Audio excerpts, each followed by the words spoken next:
Today, I have a very special guest on the W.A.D.E Concept. You guys know we've been doing the W.A.D conversations, the W.A.D Concept conversations for a while now.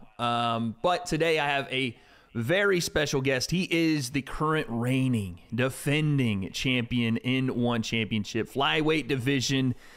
He is, let's just say, mighty. Mighty Mouse himself. Demetrius Johnson, what's good, man? What's good, Wade? Thanks for having me on, man. Appreciate it. I love all your work you've been doing. Thanks, I've been bro. following you for a little bit here and there, and I'm happy to be on the show, man. Heck yeah. Well, listen, for the people, and I don't know how you wouldn't know who Mighty Mouse Demetrius Johnson is. For the people that don't, let's just go over the Rolodex in the career. You are Joe Rogan's GOAT, the GOAT of all GOATs in fighting. People have said that if weight classes were all the same, you'd take out everybody on the planet.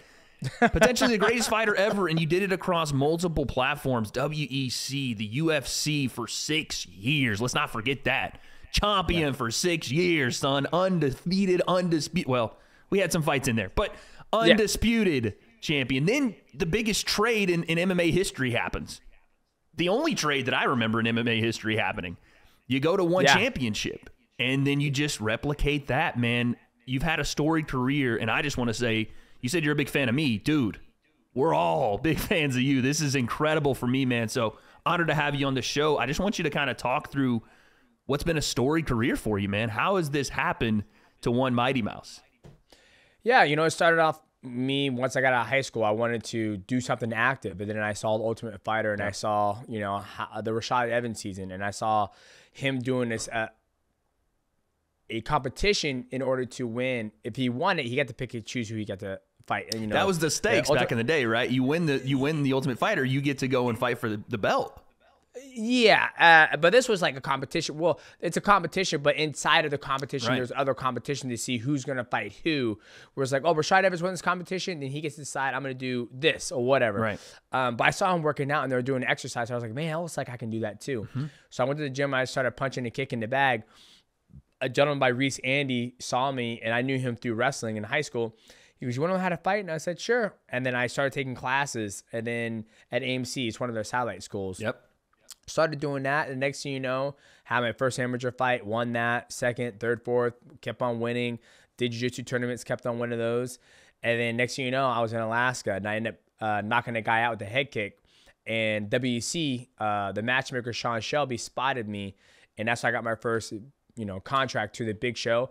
And the pay was like $3,000 a show, $2,000 a win. So it was a big bump in pay. Went out there, lost that big first fight. That was the first time I lost since, you know, high school wrestling. And I kind of changed my demeanor. You know, fast forward, WC gets absorbed by the UFC. You know, I get in the UFC. I go on a little run streak. I fight Dominic Cruz for the belt. I come up short. Then they're like, hey, we're making a new division that's going to, you know, fit your body style. 125, and I was like, let's do it. Did that. I was the first inaugural flyweight champion, fighting Joseph Benavidez for the tournament. And then fast forward along, you know, 11 consecutive title defenses. I lost to Henry Cejudo. Then I was like, man, we'll do something different. Then that's when the trade happened, me going to one championship, Ben Askren coming over here. And then, you know, won my first 3 fights in one championship, got knocked out. Fucking stupid ass rule. It's a great, it's a great rule, but I'm like, fuck, man, it is what it is. And came back, fought Rod Tang, got the belt, defended the belt, and here we are now, man. We're just focused on building the brand and just keep on pushing, try to stay healthy. Yeah. And enjoy life, man. This is awesome, dude. I love that competitive mindset you still have, man. You just go over and you're like, man, stupid ass rules. This is bullshit. But that's crazy. You were having to change, you know, throughout your career, not just from the UFC to one. You were having to change divisions, change fight style, change all this stuff. And you've been one of the most malleable fighters ever. And I just thought it was super cool to watch a rule set change, a weight change. You kind of just took it all head on. It's been something I've seen from your career, just been like, there's a lot of guys that can complain about this, that, and the other. You've just been like, all right, cool. All right, I'll just do this. What weight class? Cool. Rule set, whatever. Like, is that just something that I guess maybe when you were young through wrestling, you just developed to be like, all right, let's go. Let's do it. I think it's just developed through wrestling and developed through life. You know, life is, you know, it's monotonous. You make it what you make it, right? It is what it is. And for me, I just always viewed mixed martial arts as a job. Like I'm very passionate about training and learning, but when it came to the fighting aspect of it, it was just a job because You got to show up. You got to do all the press and all the promo. And then you fight, you make your money, and you go back home, and then you're right back to training again. So I just viewed it as this is how I get paid, and it worked out that way. Like even my coach said, he goes, that's what makes you so successful, because you're not emotionally attached to your work. Right. Like you come in, you put the hours in the gym, then you go home and do other things. And I think a lot of people, they get emotional attached to the wins, the training. And don't get me wrong, I am emotional to that stuff, but I always keep my eye on the prize. Like, hey, I'm doing this for a job. Like people are like, wow, that's incredible. You can do that. I was like, it's my job. Yeah. It's my job. I need to be incredible because my job requires me to be incredible. You certainly are, man. Bro, you are. Like, there's nowhere other way to say it. Like, I know people are like, oh, wait, whatever. But it's just true. You're one of the most incredible fighters I've ever seen. You've had, like you said, you've had this storied career. You talked about Rod Tang, which is still one of the craziest things to think about that happened and won championship. The combination fight. I want to talk about that. Was that, again, just a crazy rule set? Something that you went, okay, well, thank God I get to wrestle him for a sec, or thank God I get to grapple him, because it's freaking Rod Tang, man. Yeah, I mean, that came to me, it was after my fight against Adriano. I was literally chilling on the couch with the wife, and one championship call, I was like, hey, what do you think about fighting Rod Tang? And I was like, in what? And they're like, Muay Thai, like fight for the belt. I was like, I appreciate it. I'm very honored that you guys give me a title shot, but I don't care to be world champion in Muay Thai. Like, I just don't. Yeah. That's never been on my bucket list. I don't care to add it to my bucket list. I think you should give that opportunity to somebody who's really worked their whole entire life in their career, who wants to be world champion Muay Thai. But I said, hey, I'll fight, Rod Tang in Muay Thai in big gloves, and we'll just do 3 threes to call it good. And they're like, well, no, we'll come back to you with something else. Then they came back to me, and I kind of understood that, right? Like they have to sell the fight. They have to sell, mixed martial arts champion going up against the Muay Thai champion.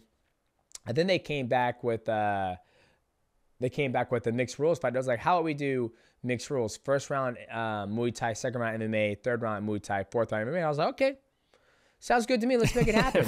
And then it was a great training. Like I worked so much on my Muay Thai. Like the whole camp was just based around mixed martial art. Well, not mixed martial arts. Whole camp was just based around Muay Thai. Yeah. Like I did a lot of sparring, a lot of kicking, a lot of knees, a lot of elbows, a lot of sweeps. My Muay Thai got even better. And the recovery aspect of that, man, the ice baths, and just, it was very grueling. But then the fight comes, first round was first round, got rocked a couple times, got some good shots off as well. And then second round, I knew once we got to the second round, I knew my wrestler was going to take advantage of his lack of knowledge in the wrestling jiu-jitsu department, and we got the W. That's what I was going to say. You had to know, just get through that first round.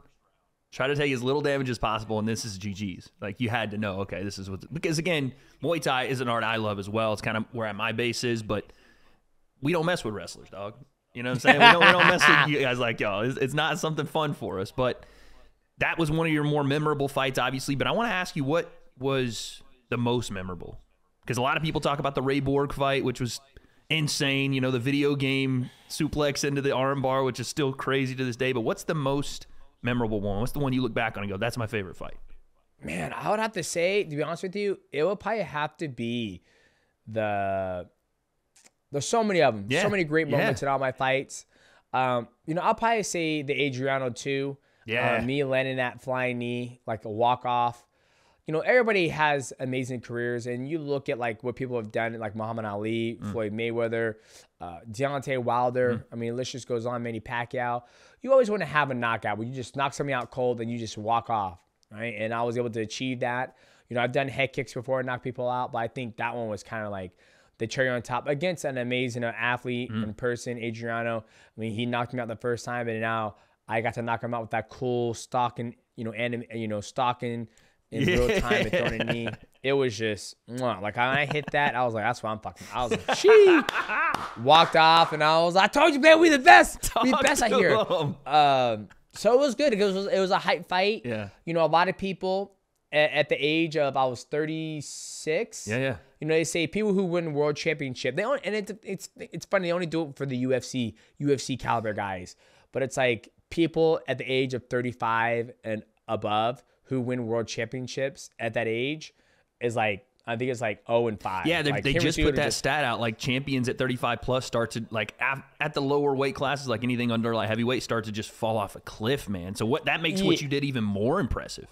Exactly. And then I defended it too. Yep. So for me, it was that's probably the one that I love the most, to be honest with you. The Mark Hunt special, man, just the KO walk off on him. That's sick. Okay, so like you said, storied career, man. We're here, 37 right now. You're 37? 37, yep, 37. 30, hey, listen, not looking a day over 25, but we are here, and you've had this storied career. I do want to ask you, and I don't even know if you got this answer right now, but what is next, man? Are you still looking to add to that legacy? Are you looking to move? Listen, I know you're looking to move in a different direction because I'm seeing the numbers flying right now on that YouTube. We're going to talk about it in a second, but what is next, man? What are you thinking? Honestly, being 37, throughout my whole entire career, I've been always focused on the next fight. The next fight, when's the next fight? Training and this and that. And I'm training in jiu-jitsu, just trained this morning. I got a little injury. I got to heal, so I'm going to take 2 weeks off from doing jiu-jitsu. Not fractured, but I tore some cartilage in my rib. Going to my professor. Son. He's 195 pounds, so it's my own fucking fault, right? Yeah, it's like I got up and I was like, fuck this, we're going. Like, I'm going to go after you. Then next thing you know, I did a double leg and he countered, and then we're rolling around and I got stretched. It goes, it turns out like, fuck. So honestly, I'm just enjoying the downtime as a family man and just focus on the kids. We just got off winter break. We spent a lot of time with them. You want to get your kids at this age once. Yeah. Right? And I've been gone a lot these past few years, training during Christmas. When my sister passed, I was training. I mean, I was always training. Like my mom going through cancer, I was training. So right now, I'm taking a breath of fresh air, sit in the back seat, focus on other projects, other passions, and just see what happens, man. Going with the flow. I would love to do some commentary. I think I will be doing some commentary when the One Championship comes to the States. Awesome. And just see what kind of comes to fruition, man. Just see what happens. That would be awesome. I think you built perfectly for that. I mean, clearly, you're good at talking on camera. And I say that because you got this YouTube channel. And by the way, I don't think people know, you've been doing content for time. Long time. Yeah, bro. I've been streaming gaming for 9 years on Twitch. And then I just had my 1-year anniversary on YouTube. And I feel like, I always tell people I use a 10X rule. Like 10 years into something that you don't make money. Granted, I made a lot of money on Twitch. But 10 years of building your craft until you should start seeing like a good return on your investment. And I think this year being on YouTube, man, it's just, I'm speechless. You seeing that, buddy? We seeing that return this year. You know what I'm saying? You know what I'm saying? No, so, dude, we have to talk about it. This YouTube grind has been insane, man. I'm popping up, you know what I'm saying? I rock up 6 a.m., got my Celsius, got my water ready to record some videos, and Mighty Mouse got 3 videos out. I'm like, geez, hold on a second. I got to get my stuff together, man. It's so cool to see, though, man, because the space that I occupy has always been one that's a little weird. It's like I'm a commentator for fighting, but I've never been a pro fighter. I've never been a guy that's been in there and been able to speak to the nuances of fighting just from somebody in front of me outside of, some smokers and spar room stuff. I haven't really been able to see that. And now we have someone that has, to the highest level, commenting and providing input on not only pro fights, which you've done for a while, but now the influencer stuff. And this is amazing to see. What made you want to make that shift? And now that you've done it, are you seeing that more and more people are blending together both influencer and pro fighting?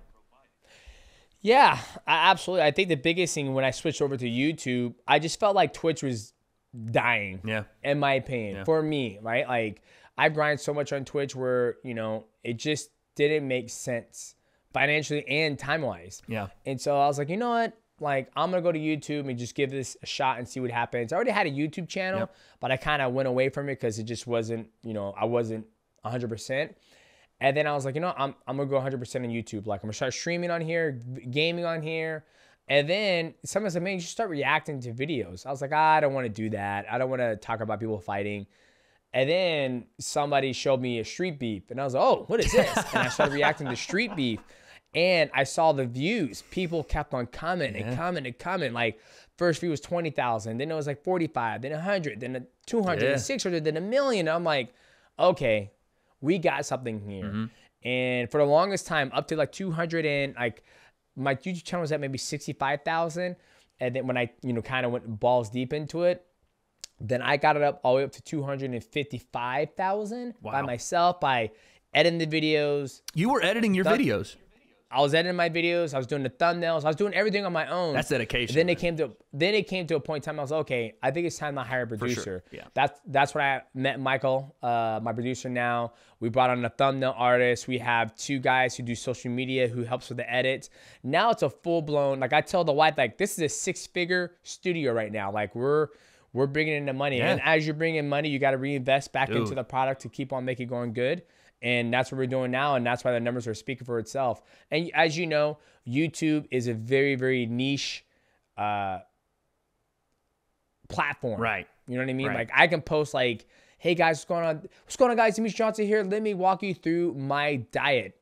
Does maybe 1,000 views, 2,000 views. I said it. No one cares. No one gives a shit. But if I'm like, what's going on, boys? Welcome back to the channel. We got a breakdown for you. We got Andrew Tate, potentially... Everyone, their mom shows up, right? And the one thing I learned with YouTube is that you can't have an ego, right? And yeah, for sure. You just got to give the viewerships what they want. And as long as I'm enjoying it and I don't have to fake it, I will continue to do it. Yeah. There's been times my producer like, hey, can you fake this? I was like, I will not fake anything. Never, right? bro. If I don't like it, I'm not going to, my viewers aren't going to like it, right? So, but it's been absolutely amazing. And we're only just getting started. It's 2024. We got a lot of stuff in the pipeline, and I can't wait to keep on producing content. Yeah, bro. I was going to say, it looks like you're on a freaking rocket ship right now. But what you said makes a lot of sense, man. Like, I'm the same way. It's so hard to fake content. And I know a lot of YouTube is that, right? Embellishing to a certain degree. I've just never been able to do it, man. I can't. Because it shows. Like, it for at least people that aren't great actors, it's going to show on your face. It's going to show in your voice, right? You can't do that. 1,000%, 1,000%.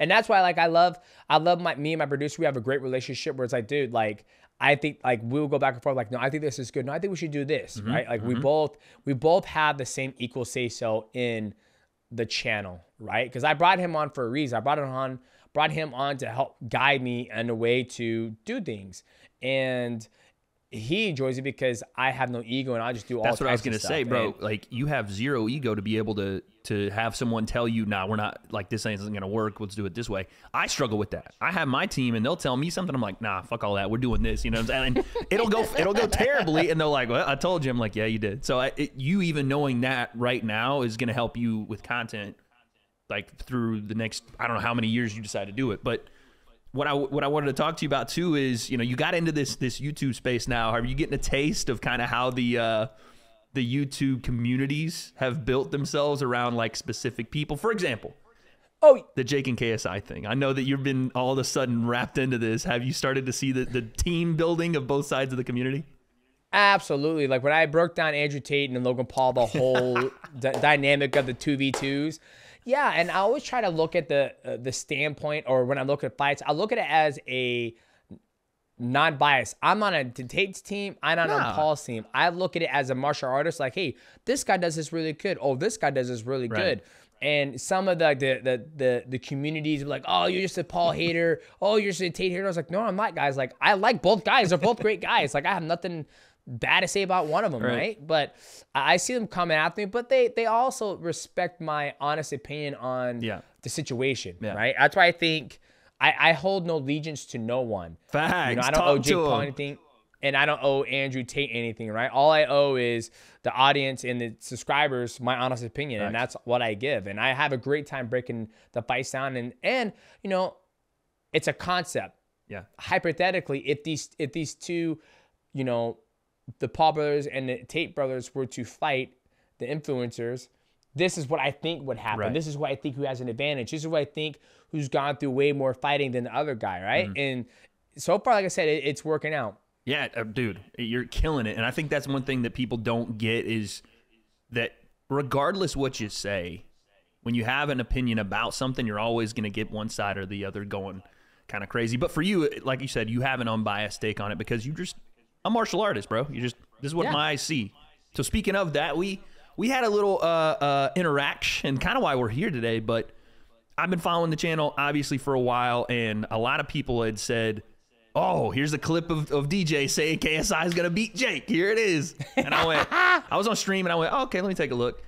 I looked at it and I was like, yeah, no, I get what he's saying, but I think Jake's gonna win. or I think Jake, if they fought today, would win.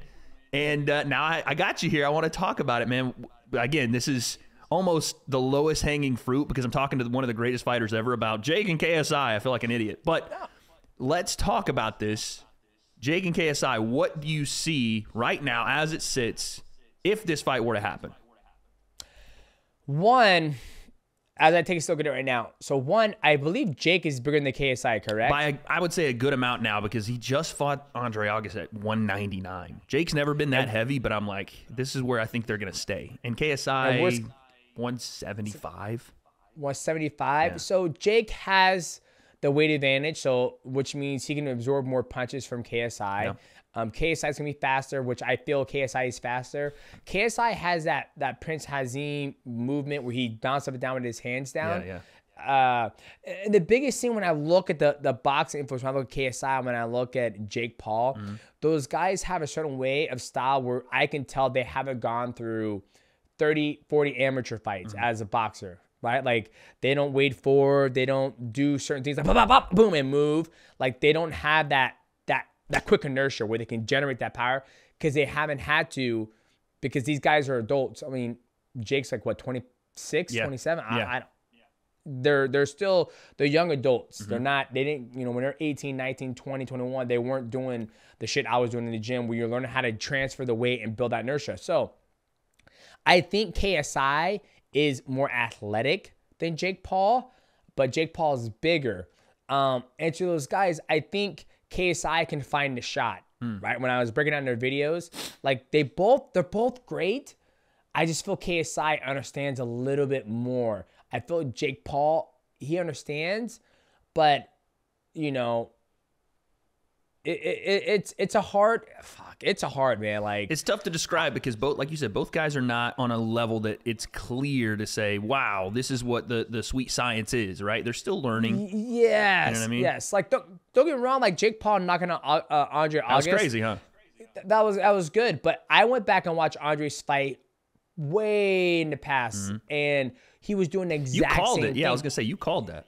Yeah, he was doing the exact same thing, ducking his head, moving left and right. And I was like, yeah, this guy hasn't evolved for 7 years. Yeah. How long has he been fighting for? What's his background, right? And the hardest thing I have with boxing is they get to pick and choose who they fight, right? Yeah.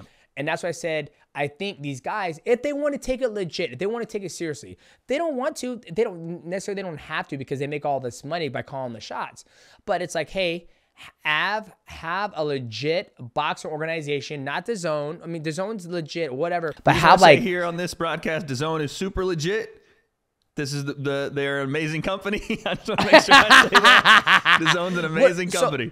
So let's get this. So who is the Zone ran by? Who is the matchmaker for the Zone? So the Zone is a promotional company, right? So they don't matchmake. They just are the distribution production side of what's happening. Exactly. So if the Zone came out with a belt, the belt is it's basically pointless, what you're saying, because it's more of a distribution thing. Right. Well, I can't say that because HBO, yeah. So you got HBO, the Zone, Showtime, Cinemax, right. You know, all that stuff. That's the distribution. So when we look at the matchmaking side for Jake would be most valuable promotions. Yes, most valuable promotions, right? And that's how boxing works. It's most valuable promotion working with Mayweather Promotions, essentially. Right? Yeah, it'd be like DAZN working with Mayweather or Showtime working with Mayweather or, you know, whatever it is. Exactly. When you look at mixed martial arts, and that's why those guys can lobby for more money, et cetera, et cetera. But when it comes to mixed martial arts, I don't get to pick and choose who I fight. Right. Right? Especially being the champion. I'm going to fight the next best guy in line. Right. Or coming up in mixed martial arts, they say, hey, you're fighting, your next opponent is Joseph Benavidez. I'm like, do you accept? Yes or no? Yeah, well, I guess so. There we go. But with Jake Paul, he can say, no, I'm not fighting that guy. I'm not fighting that guy. I'm going to fight this guy. Right. Or they get to pick and choose where it's no. KSI the same way with Misfits. That's how this works. Exactly. Where it's like, if you I'm like, okay, let Eddie Hearn pick your next fight, and you cannot back out. It's like, hey, I don't make it a mismatch. Don't make it, you know, a guy who's got 35 boxing matches against Jake Paul. Put him with a guy who's 10-0, 10-1, 12-1, whatever. Right. that's been boxing, same age, 26, 27, good size. Put him in there against that guy. Give him a 8 to 10 rounds. Then have them box. Have them go through the stuff that all the other boxers have to go through. That's what I'm saying. That's where, for me, that's where I can tell these guys don't have that like just that movement and that boxing style. But once again, they never have to go through the poor man boxing. They never have to go through the poor man amateur. And I, as an athlete, I can see it. Now, their community might not see it because they haven't spent the last 18 years of their life being a martial artist, but I have, so I can see those deficiencies when I see it. So that's why for me, where boxing is like, oh, I get to pick and choose who I fight. That's what these guys do. He handpicked Andre August. He's like, y'all say y'all want me to fight a real boxer.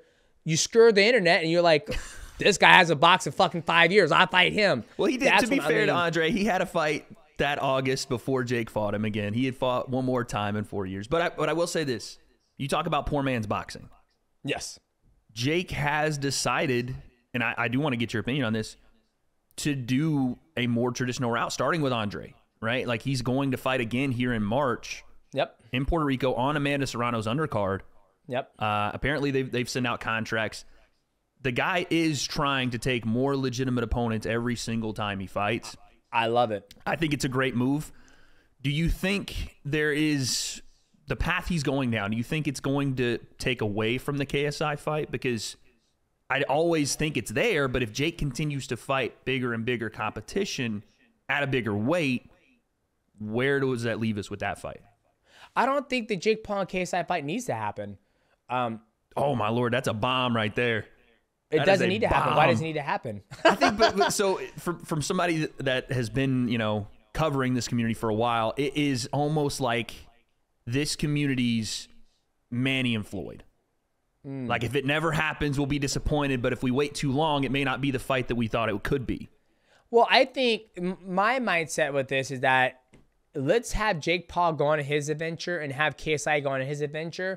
Then when they're done with their adventure, then those two can fight, because you can truly see, because they fought once before, correct? No, Jake and KSI never fought. Logan and KSI fought twice. Gotcha. But this was the thing. They were supposed to have fought. There's been contract talk back and forth. This is why I call it the Manny and Floyd, where it's like, oh, no, you're ducking. And then the other side's like, no, you're ducking. You know what I'm saying? It's one of those things right now. But they're the two biggest names. They're the two people that everybody wants to see fight in our in the influencer community. Yeah. If Jake continues this way and KSI, he's taking a break right now, who knows what happens, right?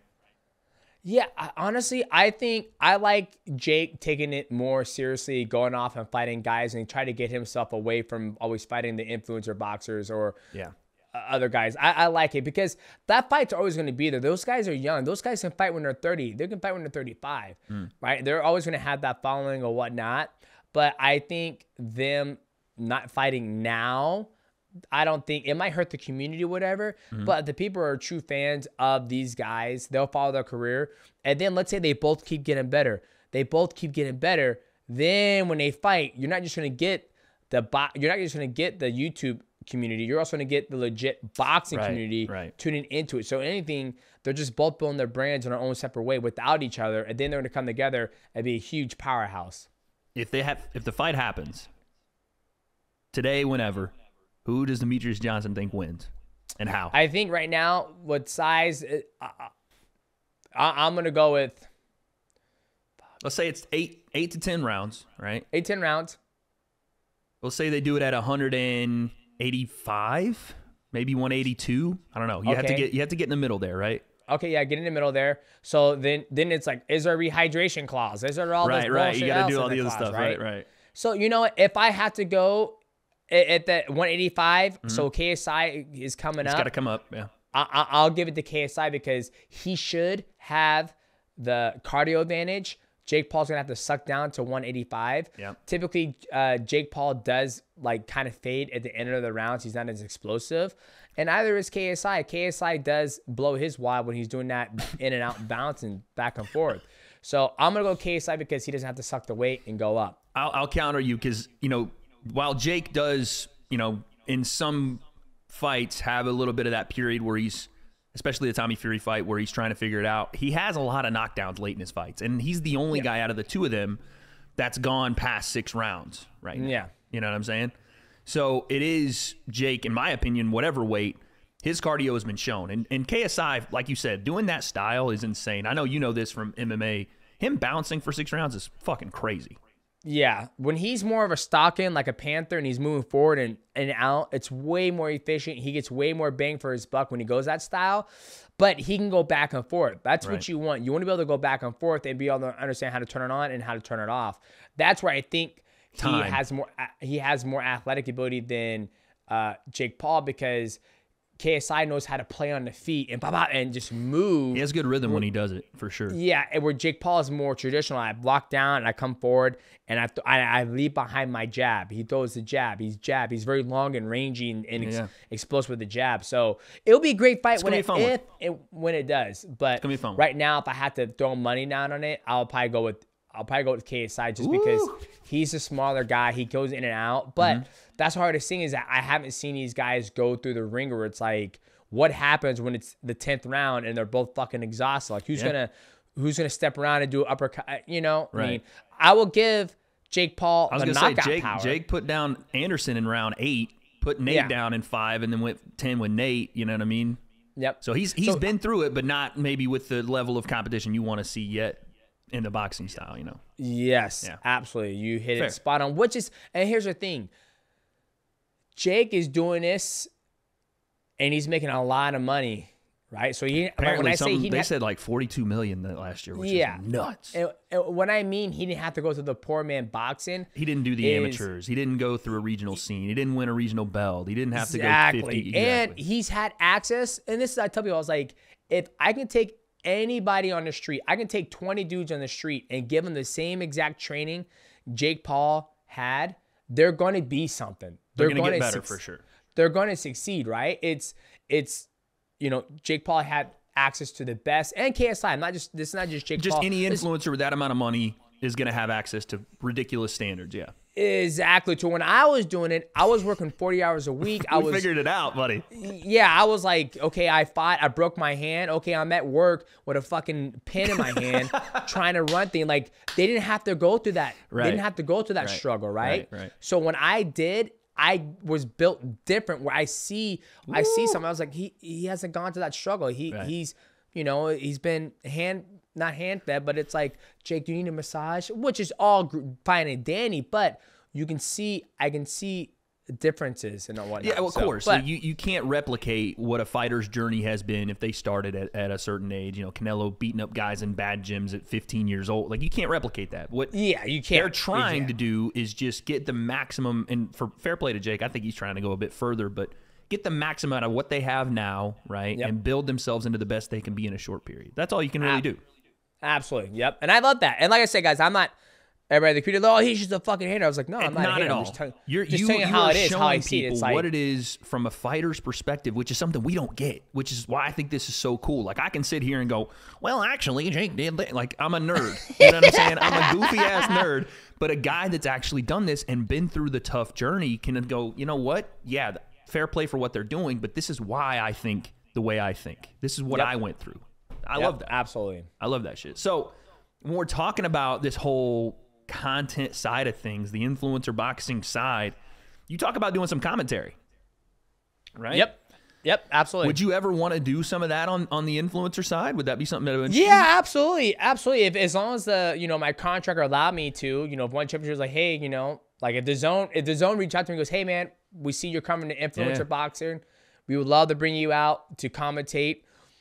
Absolutely, I'll be up for it, because I think the fans and what these guys are doing, Jake Paul, KSI, Salt Poppy, Slim. I was going to ask, you're starting to get some more people in there too. I want to talk about that in a second. Yeah. You got some favorites?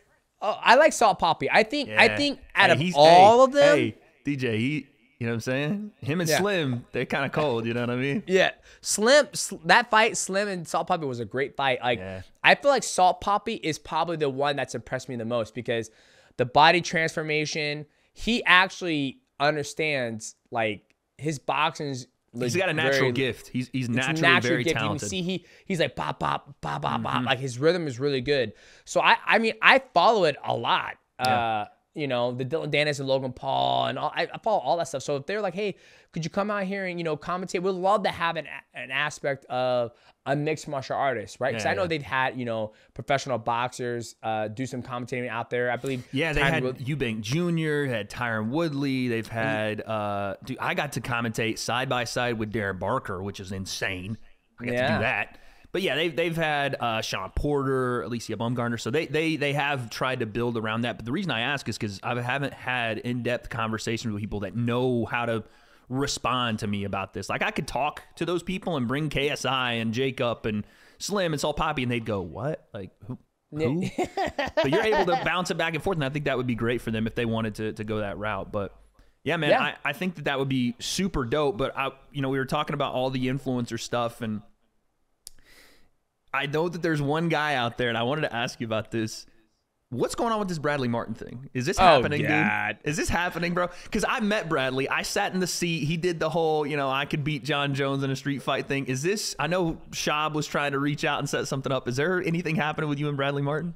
No, nothing as of right now. Like I said, I know you're going to take some time off with the jiu-jitsu and whatnot, but... Yeah, I'm gonna take some time off of jiu-jitsu. I think, you know, one day it might happen, you know, because I was actually talking to him recently, and he was like, "Man, I gotta have you on the podcast." For sure. And I wrote it back, and I was like, "What? You want to grapple?" And he just sent smiley face laughing. And you know, it's a fun thing. It's a fun concept. You know, the biggest thing is that he's just bigger than me, right? Like he is a ridiculously big human. Yes. Yeah, knowledge. You know. How do you handle a guy like that, though, in a street fight? Let's say, you know, hypothetically, it's not Bradley Martin, but it's some big lug running at you. So but what's a street fight? Like, that's what it comes down to. Like, when they say, oh, I bet I beat you in a street fight. But what's a street fight? That's the hardest thing. I assume he means no weapons, right? Yeah. Like, no guns. Both engaging mutual combat. It's like, hey, we're both hand-to-hand combat, right? Exactly, yeah. So then it becomes like, okay, you know, my movement, my speed, making him drop his hands, look for overhand right. He bum rush tackles me. Okay, he's in my guard. Now I'm gonna look for a guillotine. Okay, he doesn't. He starts, you know, try to smother me. I'm trying to get small, go to his legs, reverse him, get on top. I mean, it's very situational, right? It's hard to go, yeah, this is what would happen. It's just it's very situational. Yeah. And you know, like I said, I've grappled guys who are 230 who know how to grapple, and I've beaten them before. Woo, you know, you hear that, Brad? You heard that? 268 shit, boy. Yeah, I did a seminar and I was grappling with a guy, and I was like, how much you weigh? He was like 230. And I was like, okay, I got 30 more pounds to reach the 260. Yeah, right. Granted, this guy knows what he's doing. He knows how to stop me. He knows things he's doing, but my movement is so much where once he stops moving and I continue to move, he falls behind. Yeah. It's a very intriguing matchup, and maybe one day it will happen. If it's kickboxing, it even plays more into my favor because I can kick his legs. He has to catch me. Yep. Then I have my Muay Thai. I have my elbows. I mean, it just gets better. Granted, he is longer, but I fought people who are longer my whole life who actually know how to fight. So I think it plays more in my favor if it is a street fight than if it was just a grappling match. Fair. All right, Bradley, listen. Ball's in your court, man. We're doing it. If you come up to LA, I live in Orange County. I'll drive up there just for that happening. You know what I'm saying? Oh, shit. I'm always in Orange County. I was just in Orange County for the Jackson podcast. So I'll have to next time. That's right. They do it out here, right? They go in Costa Mesa. That makes sense. Yeah. Orange County, nice, man. You know what I'm saying? I'm down here living it. You know what I mean? But yeah, bro, I was going to ask too, you know, we have all these big time, and I know you keep your eye on all the scene, right? You're with one, but I'm sure you're looking across and seeing all the fights being made at the UFC right now. What is your take on MMA right now in 2024, man? Like, the sport's always growing. Is there any fighter like that you keep an eye on? Like, who is there a favorite guy you have in the UFC or MMA in general right now? Yeah, you know, Ilia Topuria is one of them. Always a big fan of Alex Volkanovski, Islam, Israel Adesanya, Alex Pereira. I mean, you know. Hey, Alex, man, we might see a different animal. You know, the lady and him went separate ways, you know. So you never know what's coming out of that, man. There's a lot of storylines right now in MMA, like what's going on with Alex, like you said, Ilia Topuria, and the 35-year-old kind of stump here for Alex Volkanovski. Is he going to get it done? Just turned 35, I think, or maybe 36. So it's like, oh wow, that record that we were talking about. Here we go. Let's see if he can get one on it. Let's see if he can get one. But the biggest one too, though, and I wanted to ask you about this, Sean Strickland. Yeah. It's all anybody can talk about after what came out yesterday. Did you see that, and what were your thoughts on it, man? I did not see that. I saw that he talked a little bit more about his childhood trauma. Yeah. And you know what? Like we all have a story. We all have trauma. Most of us, some of us has trauma. You know, I grew up with a very abusive stepfather. Which is why I wanted to bring it to you. I didn't want to bring it up, but I know that you have some personal kind of similarities for what he was talking about, and I wanted to see like what your thoughts were on that. Yeah, you know, I'm gonna have to watch that video you're speaking of, but I get a kind of gauge of what it was. But yeah, man, my stepfather was very abusive. He was military based.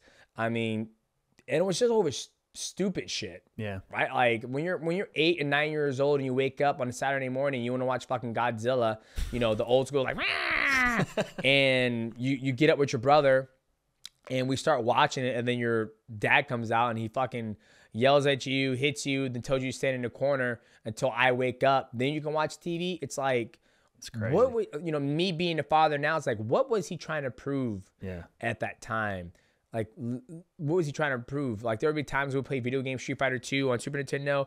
We'd be kicking the shit out of him, and he would literally just, like, beat the shit out of us. Like, literally beat the shit out of us. So, my wife and I have been together for 17 years, and now being 37 years old, I'm able to express how I feel. But through that trauma that my stepdad did to me, it made me mentally tough. Like, I was never going to break. Like, I took all that trauma and put it into wrestling. Then from wrestling into mixed martial arts. And now mixed martial arts, you know, I've been able to become very successful and be able to provide for my family. So I think from that trauma, you can either make or break a child or a man. And I think what we just saw, that's why I think Sean Strickland is so kind of like, oh, this guy jacks his dog off. Oh, this guy, like, that's why I think we see him. That's his character. But I will have to watch that. And, you know, as me gone through that trauma, you know, I haven't laid a hand on my kids. No spankings, nothing. Yeah. And I have a 10, 8, and 5-year-old. And for me, I'm like, man, should I whoop your ass? Because when I got my ass whooped, it made me listen. It made me into the person I am today. But my brother, who has schizophrenic bipolar, he didn't fare out so well. So it's a very fine line you have to walk. And I'm happy I came out and I'm able to express my feelings and, you know, use my voice to speak how I feel. And yeah. Dude, I think that you'd be the perfect guy to take a look at that Sean Strickland video, because it's so far out of my realm. You know what I mean? Like I'm a commentator, I'm a you know, YouTube guy, but I was very, very blessed to have both my parents be, you know, there for me, rocked with me, you know, the whole deal. But I knowing your story, I was like, oh man, DJ's got to be someone that takes a look at that. But yeah, man, listen, a ton of stuff happening in 2024 for you, for all of combat sports. I want to know the one thing as we head into this year. Like you said, you just getting started, but I want to give you kind of an opportunity to talk about what you want to do this year, man. Like, what is it in the mind of DJ? Is it gaming to the next level? Is it YouTube to the next level? Is it all of that? Like, what's the big thing you want to accomplish here in 2024? Everything to the next level. The YouTube, the gaming, the competition, honestly, everything. But the biggest thing is I just wish everybody stay healthy and have a good positive mindset, and just help me keep on pushing positivity. You know, this beginning of the year, January, I'm excited, man. I'm excited for what's to come. And I'm excited to see a lot of the fights, you know, not just the UFC, but what championship's going to do. You know, the Misfits, the Zone, HBO, whoever's put on good fights, bare knuckle fighting, whoever's put on fights, as long as it's good fights, I will always be there. And if my community wants me to break down those fights and give my honest opinion on it, the Mighty Cast and the Mighty Gaming channel will do that. So I'm just super excited for 2024, fresh start, and I can't wait, man. I'm super pumped. Let's go, man. Listen, we're gonna have to do this more, 100%. Plus, hey, I'm doing this UFC 5 tournament. We talked about it. I don't know if you want to be involved. Oh yeah. We're doing that. Listen, I'm no good at the game either. All right, TJ, I'm no good at the game. We'll get in there. I fucking suck at that game. It's a simulation. We'll mix it up. You know what I mean? Listen, we got to tell these YouTubers, we got to teach them a lesson. All they do is play the game. We got to come in and set the record straight, especially the fighter side. You know what I'm saying? You got to let them know what it is. We'll work on it. We'll work on it. But, hey, man, I appreciate you coming by. Listen, everybody that's watching this, you already know where to find him. But where can the people, socials, find Mighty Mouse DJ? Yeah, you guys can find me on Instagram, Mighty Twitter is Mighty Mouse, and on my YouTube channel, it's Mighty Gaming. Appreciate you, man. There it is, man. The open, I guess, first time interview for both of us, but the one champion, flyweight history maker. Some people call him the GOAT. You're now my GOAT. Demetrius Johnson in the building. We'll see you next time, brother. Thank you. Thanks, Wade. Appreciate you, man.